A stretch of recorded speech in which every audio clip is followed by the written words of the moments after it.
Ladies and gentlemen, welcome to another football season. Arguably the most interesting league resumes today, and we just finished enjoying an interesting match between Liverpool and Bournemouth. Ekitike got the better of the Akite, and Chiesa and Salah delivered the winning goals. My name is Samson. Welcome to another episode of the Let's Go podcast.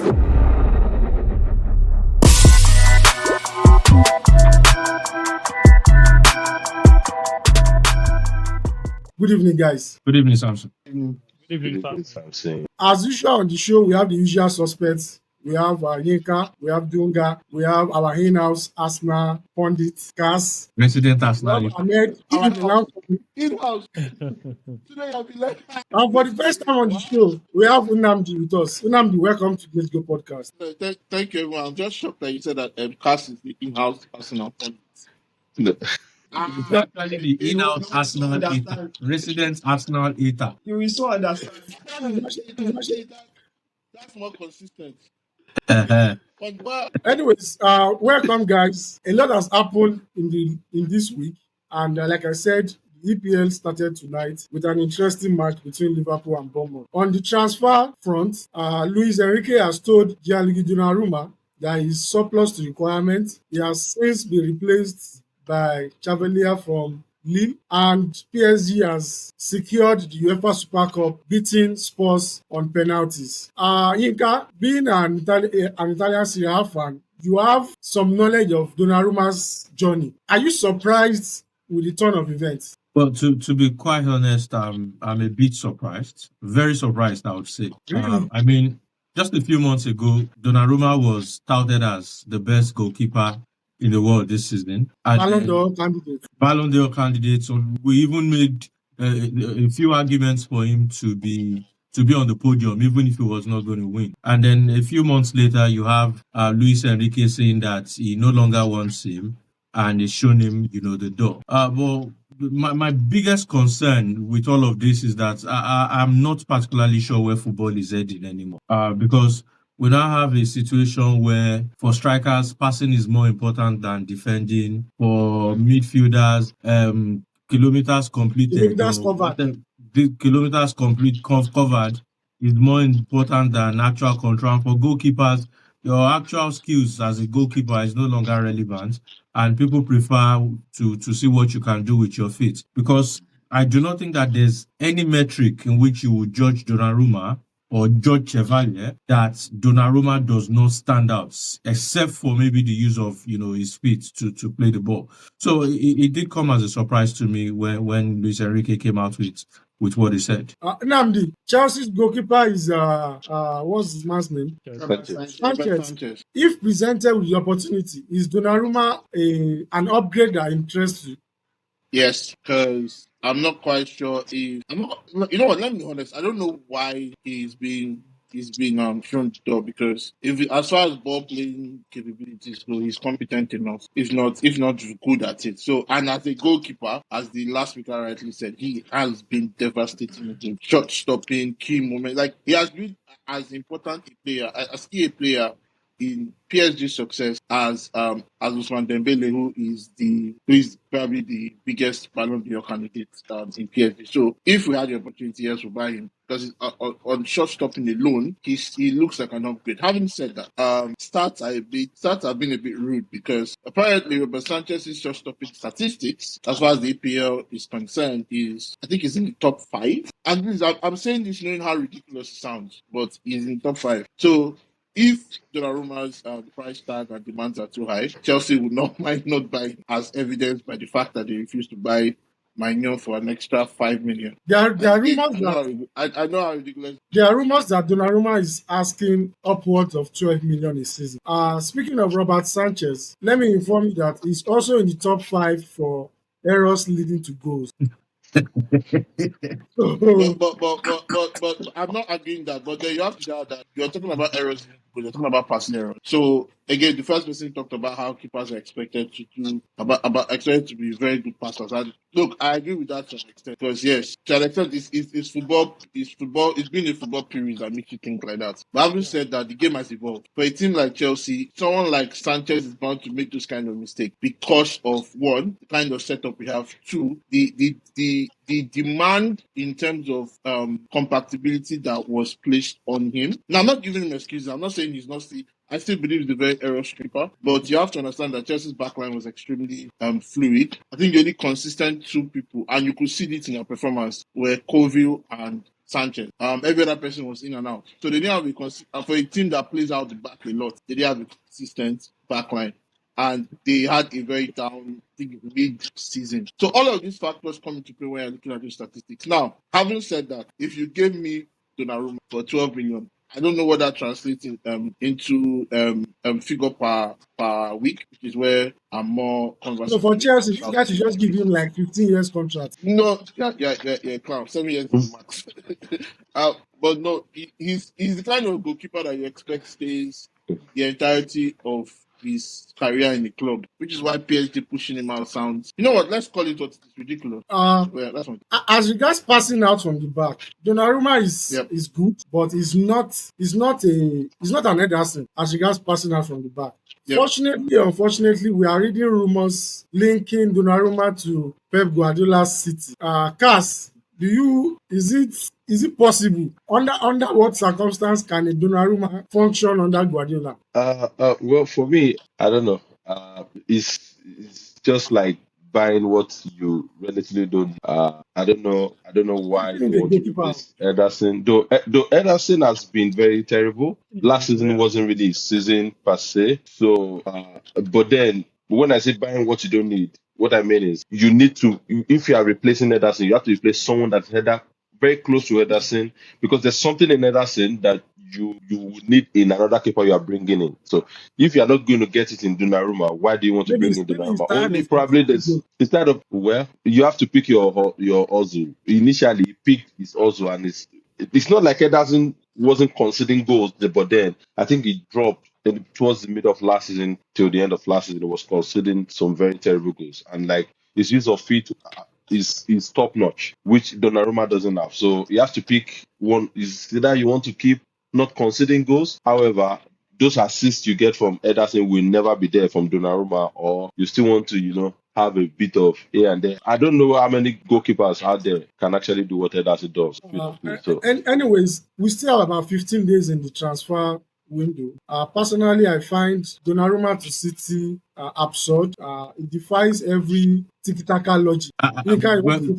If you ask me, I think at the end of the day, coaches also know that footballers have to excel or have to do well at their primary functions or their primary duties. So whether you're a goalkeeper and you're good with your feet or not, it's still very important that you're a good shot stopper, which is why before Pep Guardiola went for Erling Haaland, for example, people would have thought, Haaland, Guardiola, is this the kind of player that Guardiola would want to go for? But Pep knew that team needed goals. That team needed a fear factor up front as well. And then he went for Haaland and he made it work. I want to believe that something similar can happen with Donnarumma as well. Donnarumma might not be as good as Ederson he's definitely not as good as Ederson with his feet. But in terms of short stopping, Donnarumma is up there. And Pep Guardiola probably knows that what I'm going to lose in terms of ball distribution from the back, I would probably gain more in terms of short stopping. And when we lose the ball in attacking transition, opponents counter us, this guy might come through for us in key moments of the season. So that might be the reasoning behind that. Well, you have a point. That's the reason. That's the reason why I haven't said you just have to pick one Ozil. Instead that you are going to drop down a bit on your keeper, giving you some assist, and then sticking to this is your primary role. And I agree with Yinka. I believe everybody should focus on that. If you're a right back, defend first before you start telling me I had 15 assists last season. I don't care about your assist. I want you to defend goals for me. Okay. Anyways, Dunga, enough have been said on this discussion. I'm just going to ask Dunga a very straight question. Donnarumma to Inter, can it happen? Do you want? Before I come to, can you afford it? Do you want? That's the question you should have started with. Inambi, This Inambi, don't joke. Donnarumma to Inter. Donnarumma to Inter. Dunga, do you We want? are covered in that area. We are covered in the. We are covered in that area. For how long? Oh my. For how long are you covered? We have Martinez as a second choice. Well, that's true. Martinez will start Dunga said they are to one covered. of Serie A teams. That's true. Wait, We Lautaro are covered. Martinez, second. No, what's his first name again? Yeah, Pepe Soma. Martinez. Joseph Martinez. Okay. Joseph Martinez. Yeah, That's our second choice. We got him for 30 yeah, million euros. Martinez is a good goalkeeper too. Martinez is a good goalkeeper. Anyways, moving on from Donnarumma, Alexander Isak has refused to resume training. He wants to go to Liverpool. Newcastle is not willing to sell. And I don't know if Liverpool are not giving up. I want us to look at it from a disciplinary angle and from a player choice angle. Is it a wise decision to keep a player that is not committed to giving you his optimum best? Or Newcastle needs to show a bit of strength and save face by refusing to sell him? Let me start with Nnamdi. I think what Isak is doing seems unfair, in that he has created a situation where Newcastle cannot go for a like-for-like replacement. So if we are to find ourselves in the mind of Newcastle management right now, they are reeling, or they were reeling. Because not only did they lose out on Ekitike, who went to Liverpool, the team that Isak would have just been a shoe-in for, no matter what the price was. They also lost out of Sesko to Manchester United, which I find a bit ridiculous on Sesko's side, but to each his own. How's that And ridiculous? obviously they lost out on Gyökeres. I agree with you. Man doesn't have anything good, but also Man United is still Man United. United is a Man chaotic United will situation. always be Man United. Man United They are actually trying. that the worst that can happen is that Sesko, and you're right, that's actually trying. The worst that can happen is that Sesko might just be Højlund 2.0. And Højlund only half course. Manchester United was a chaotic situation. So you are bringing in a striker that is still developing, in not in terms of raw talent, but in terms of consistency and efficiency. Someone that is yet to produce a 20-goal season in Bundesliga into a chaotic situation. And it is not what we are saying. Rashford himself said, Cristiano Ronaldo said it in that bombshell interview. And unfortunately, the past few seasons has evidence that this is not beef. It's just like consistently falling off. No, I completely agree with that. My point is just that I can understand the attraction, the reason he would pick Man United over Newcastle, because I don't think no it's a matter wise how you look at it, Man United is still the bigger club in terms of Of stature. course. So the attraction would always be there I don't decide, but there's a team. One team is in Europe, and the other team was 15th. for just one season. That was so. What position was Man U? I think Shesko made the right decision. If I remember very well, Man U were in Europe. There's no guarantee that Newcastle will make Europe this season. Level. There's no The guarantee last time that Newcastle they qualified for the will- Champions League, they failed to make Europe altogether the following season. So it's not like they are consistent in terms of qualifying for Europe. But with Man United, you can still think, okay, I have a 5-year contract or I have a 4-year contract. Yep. Say we miss Europe this year or we even miss it for the next 2 years. There's still that chance because they still have this brand. They still have this attraction to players. They can bring in some of the top players across Europe, and then we can push for Champions League or even push for the Premier League in like 4 or 5 years. So that's still a possibility, which is why I think that Manchester United have that attraction. It's a gamble. It's a gamble to me. He has gone to Obviously, United. it's a gamble. And It's a gamble to me. yeah, it's a safer gamble because Newcastle only qualified for the Champions League on the last day, and thanks to results elsewhere, they didn't even any themselves. aside from that, if he fails at United, he can still come to Newcastle. Exactly. If he fails Fail at at Newcastle, United, then you drop to he can go to Newcastle. United. But if you fail at Newcastle, you cannot go to United or Arsenal or Chelsea. That's a valid. So it's a Cesco the big game. Don't leave me. But That's 40 again. back to the Isak question. Newcastle Isak is not that has club. left Newcastle really. It's not a club yet, but the thing is now that and this is the whole thing.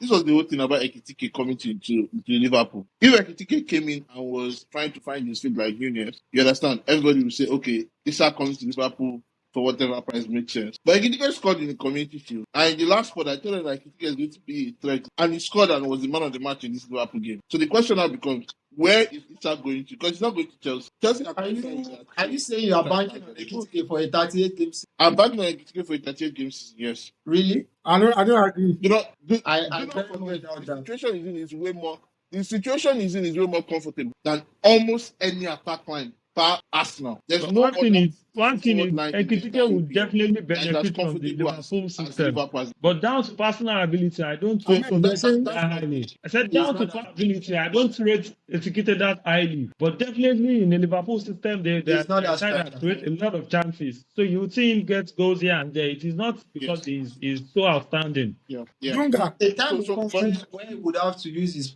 Newcastle selling. individual ability. Then probably that's the time when everything will become clear. But I wish they get Isak. It would really help them for the season. They might go on to retain it as we get. Moreover, that's an over. they will. But the question is, would they buy it? No, they will. They will take it. No. That's not like It's not a question of buying Isak. Will Newcastle sell Isak? They should sell it. No, They cannot keep Newcastle an can- unhappy player. You don't want to keep a player that does not want. They should sell him now. This is business. I'm kind of indifferent on this. But if you look at what Dunga, wait. Okay. so You can go sorry ahead. to cut you short, Dunga. But what exactly would Isak do if Newcastle stand their ground and say they are not selling? What exactly would he do? There's Okay, he's going to be upset for say 1, 2, 3 matches, and then at the end of the day, they are all going to come to a round table and say, okay, next summer we'll see what happens, or next transfer window we'll see what happens. Then he goes back to play, and everybody is happy. I mean, this is not the first time that this situation. contract to Exactly. And this is not the first time that a situation like this is playing out. I think there was a similar situation with Luis Suarez at Liverpool when he wanted to leave, Liverpool. And then he threw tantrums. There was a similar situation with Harry Kane as well, where he missed training and said he wanted to leave. He ended up spending another 2 years. So at the end of the day, the organization is still stronger than the player, especially when you have, a long contract with the club. If you also have to consider the fact that we're in a World Cup here, so players need to play if they want to go to the World Cup. So Isak could throw all the tantrums in the world. And there's As long as that transfer window competition in the closes, Swedish the account. power is out of his hands. Sweden. I don't think Sweden qualified for the World Cup. Well, at this moment, they do not know that. So let's see how it goes. They're still going to play for their chances and see what happens. Okay. I feel that they might allow him to play for Liverpool. Personally, I don't think Newcastle should sell Isak. Considering the fact that, for whatever reason, Newcastle has suffered a lot of rejections this summer. I don't know if it's a statue problem. They've been I don't know if playing it's. their way. I don't know if Taremi it's. won't reject them, Sha. They should come for Taremi. They've been going for players that are rejecting them. Come for players that won't reject you. Simple. Okay. Fair point. No. Martinez will Fair reject them. point. Which of the continents? Of course, Lautaro Martinez now. Lautaro will reject them. So, Taremi will love it. Taremi will love it. Personally, I feel Newcastle should keep Isak. 1 more season at Newcastle would not hurt anybody. Although, if Isak does not go to Liverpool, that changes the dynamics of the title challenge. Already as it is, if Isak goes to Liverpool, that's like putting one finger on the title. With Isak and That's an overkill. You can't have such weaponry. Come on. Not without their defense. Sha. I still think that you need a very strong defense to win the league. And Liverpool's defense has not been convincing so far. 2 games in, anyways. But They consider to where you're right. They've considered to where it goes in second half. They considered 4 against Milan too, anyways. even in the Community Shield, they were not great. They were not great defensively. I like the way you threw Milan into the They conversation. considered 4 against Milan. People are not hearing now. When they concede for against Liverpool, Anyways, we'll come to the season preview. I wanted to talk about the Lookman situation. Let me And the Lookman situation is like a mirror situation to the Isak situation, except that in the Lookman situation, there's no price, there's no communication, there's no intent. And their promises being broken. It's pure bad belly from Atalanta. Before I ask the owners of the potential owners of Lookman. Let me ask the people that don't want Lookman to go to Inter, and I'll start with Ahmed. Ahmed, in light of everything that is happening, Lookman has released a statement. He doesn't want to play for the club again. Do you see a way back for Lookman into the Atalanta team? Definitely, Should the transfer not go ahead? there is always a way back. This is not the first of its kind. We've seen such a situation present itself many times over in the history of football. So definitely, it usually looks very bad at first. Then the only reason it remains like that for now is because the transfer window is still very open. So everyone are keeping their cards close to their chest and trying all means possible to get their will. But the institution is usually has the greater power or greater influence in such a situation. But we've seen many players have found themselves in similar situations, and come end of the window, you see teams organize settlement arrangements to get things back in order. So let's say 3 weeks after the close of the window, definitely there will be a sit down, apologies will be made, and every party move on. So we made reference to the case of Hurricane earlier on. I know of Odemwingie many years ago who actually even drove himself to the home of the team he intended to join. So after every close of the season, definitely settlements would come in, and I hope that would be the case rather than handing Lookman over to Inter. It is like giving Liverpool Isak. The league is already decided. Unamdi, how much of an upgrade does Lookman bring to the Inter team? Okay, that's a good question. He brings an upgrade for sure, but I'm not still sure how. So if you look at statistics alone, like in terms of attacking statistics, the goals he scored, the chances he created, his ability to pop up with key moments in key games, yes, he does present an upgrade in that respect, because Inter was severely lacking in that kind of quality, and that's probably why they did not win the league title. That's why they fell off a cliff, for being honest. Just that having that kind of quality, like not just having Lautaro. That 1v1 quality. Exactly. Yeah. You know what? I'll say yes. He brings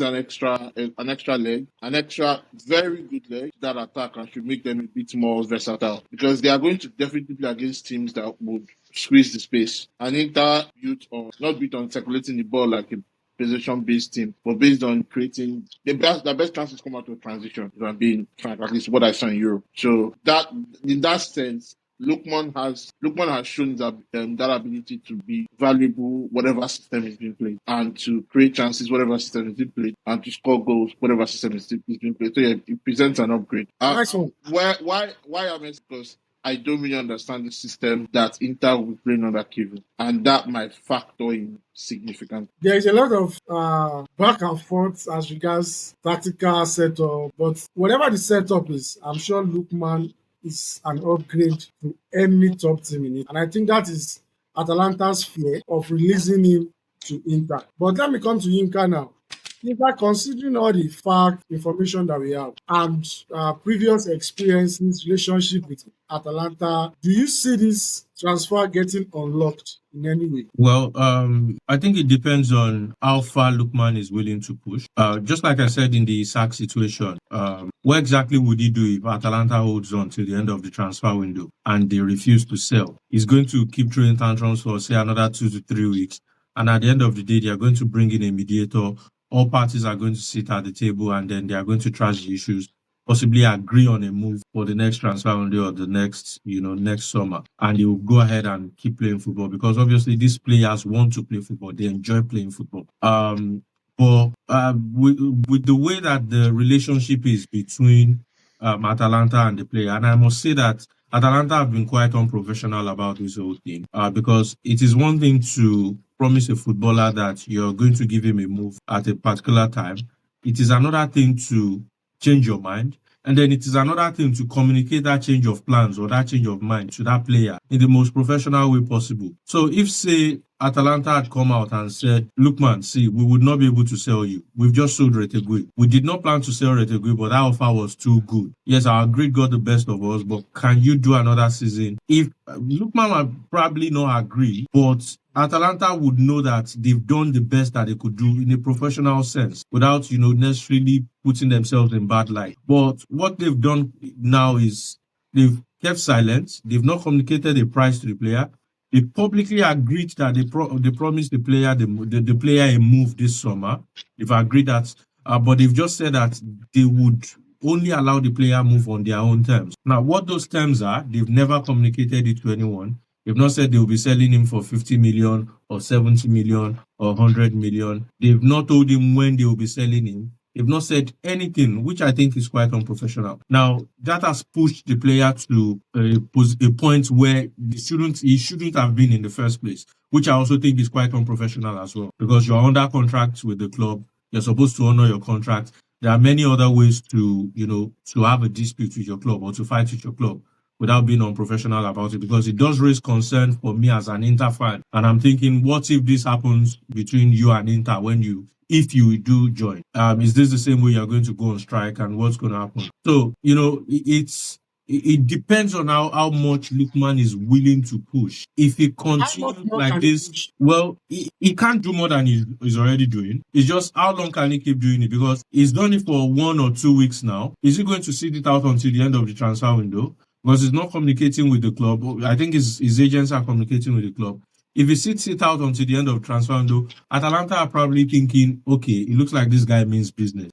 We should probably let this guy go. I mean, and you also have to consider the context as well. This guy had issues with Gasperini last season.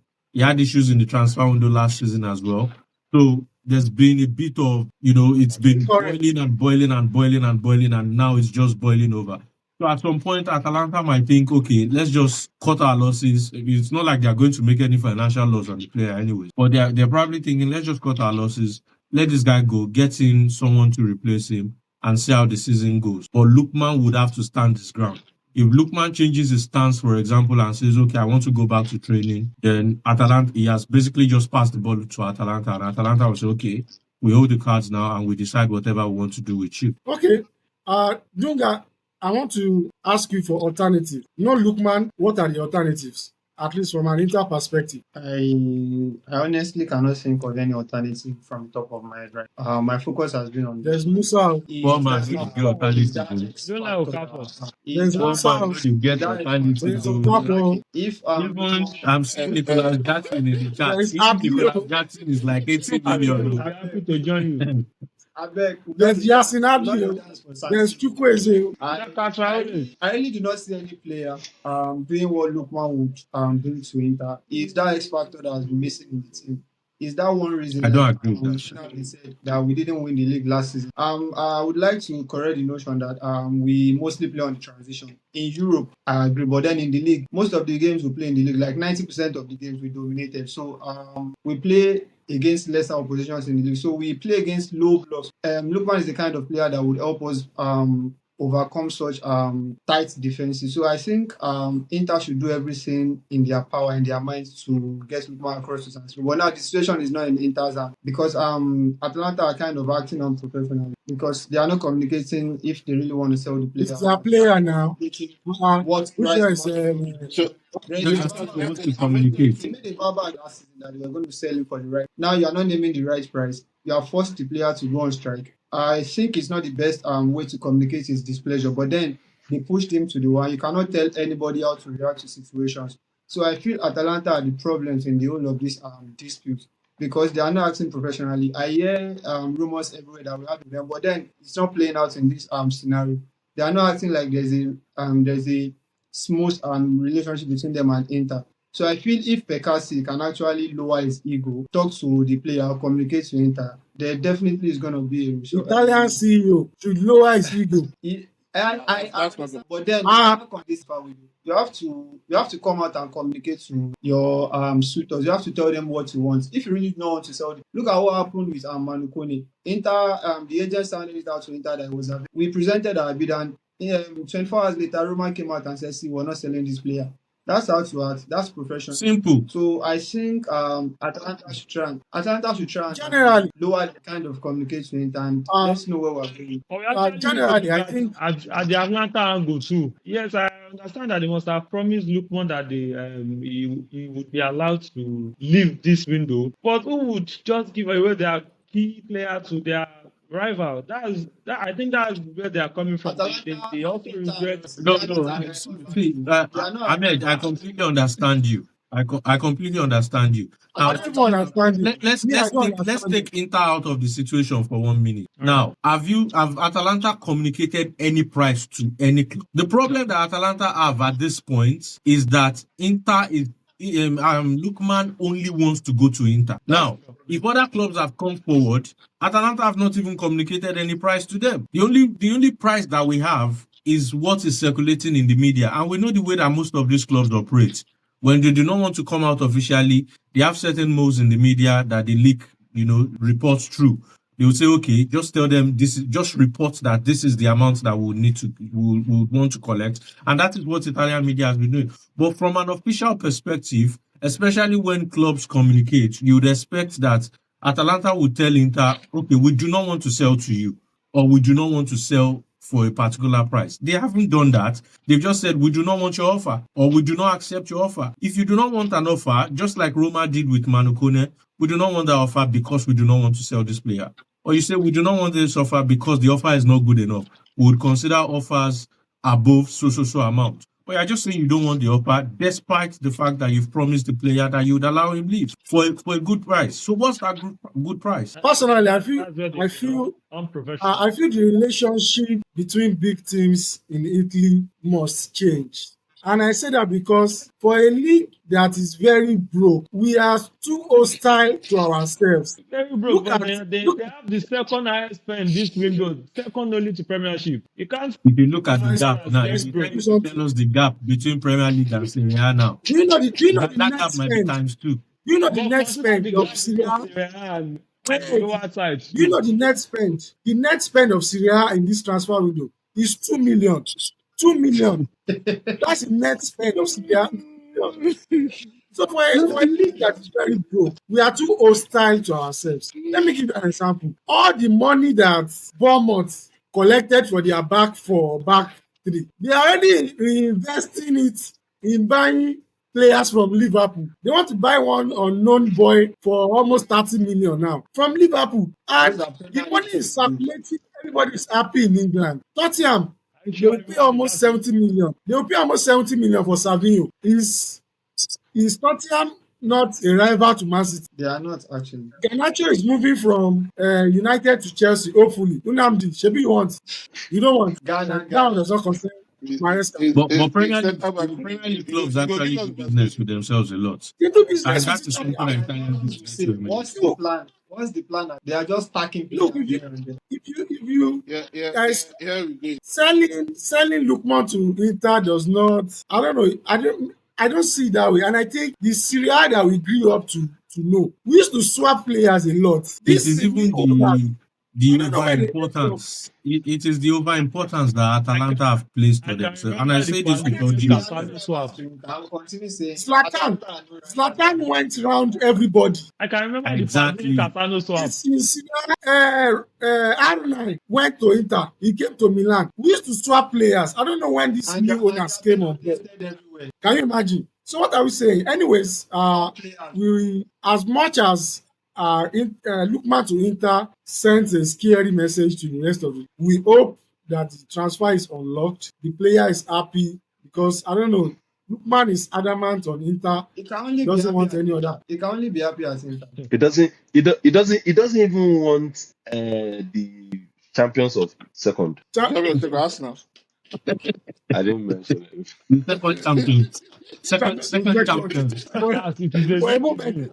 I didn't understand what you were As saying. it is a new season. Anyways, Second champions. Second champions. before we go ahead, I want to inform our viewers at home that the Premier League season has started. The Let's Go podcast has a fantasy Premier League that we want you to participate in. At the end of the season, the first position goes home with 150,000. The second position goes home with 100,000, and the third position goes home with 50,000. $1,000. Now, 1,000 naira, please. 1,000 naira, 1,000 naira. Before you say something that will put us in trouble now. 1,000 naira. Naira, the Before we come official and tell you, currency of God will give Nigeria. 100,000 pounds. So please, go to our Twitter page. You would see the Fantasy Premier League code there. Please join the league. While you are joining the league, follow us on Twitter, subscribe to our YouTube channels for you to qualify at the end of the season. It will be we don't want you to play 38 weeks on match day 38, final whistle. We are now telling you that you are not subscribed. Please subscribe. Subscribe to YouTube. You qualify to participate, please. So please subscribe to participate. On our last episode, we interviewed a Nigerian professional league footballer, Ikorodu City FC. Another shout out to Ikorodu City FC for their support as regards the recording. Thank you. We look forward to interviewing more of NPFL professionals to share their experience and give the league the accolades that it deserves. I want us to round up this transfer segment with the Garnacho situation.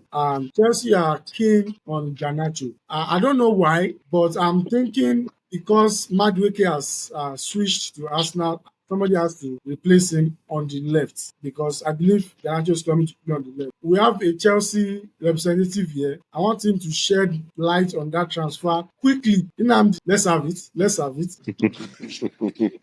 Okay. Garnacho still remains a top level talent who would be very, very valuable for any team trying to challenge for the Premier League. It's a bit confusing as to why Manchester United is letting him go, and Chelsea obviously are trying to stack their team, and they are trying to compete for 5 titles at a go, whatever that is. So Garnacho represents an option in that respect.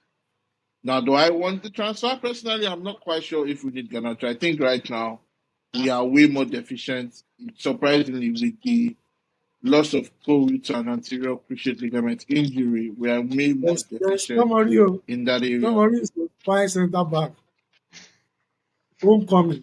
As I was saying, we are way more deficient in the centre back position.